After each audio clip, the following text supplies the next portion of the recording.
Corona വന്ന സമയത്ത് നമുക്ക് എങ്ങോട്ട് പോകാൻ പറ്റാത്തൊരു സാഹചര്യം ആയിരുന്നില്ലേ?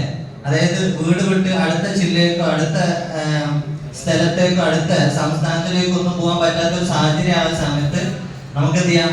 ജോലി എന്ന് പറഞ്ഞ സംഗതിയിലേക്ക് എനിക്ക് സ്റ്റാർട്ട് ചെയ്യാൻ പറ്റിയില്ല. അതിനു മുമ്പ് ഞാൻ മെഡിക്കൽ റെപ്രസെന്റേറ്റീവ് ആയതുകൊണ്ട് തന്നെ ഈ മൈലേജ് ബിസിനസ് എന്തുകൊണ്ട് എനിക്ക് ഏറ്റെടുത്തുകൂടാ എന്നുള്ളൊരു ചിന്ത വന്നുകൊണ്ടാണ് ഈ ഒരു അവസരം ഏറ്റെടുക്കാൻ എന്നെ കൊണ്ട് സാധിച്ചത്.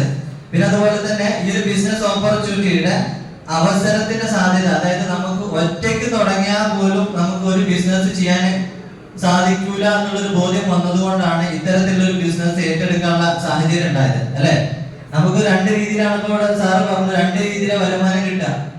അതായത് നമ്മുടെ സമയം മറ്റുള്ള ആളുകൾക്ക് ഇൻവെസ്റ്റ് ചെയ്തുകൊണ്ടും മറ്റുള്ള ആളുകളുടെ സമയം നമ്മൾ വാങ്ങിച്ചുകൊണ്ടാണ് നമുക്ക് വരുമാനം ക്രിയേറ്റ് ചെയ്യാൻ പറ്റുന്ന ഒരു സാഹചര്യം നമുക്ക് ഉണ്ടാവുന്നത്, അല്ലെ?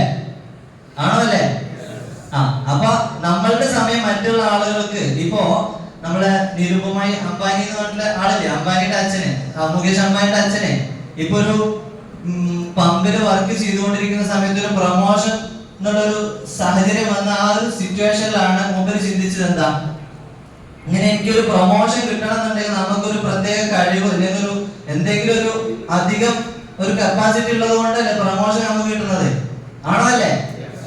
അപ്പൊ ആ ഒരു നമ്മളുടെ കഴിവ് നമുക്ക് എന്താ ചെയ്യാ, മാക്സിമം എന്ത് ചെയ്യാൻ പറ്റണം,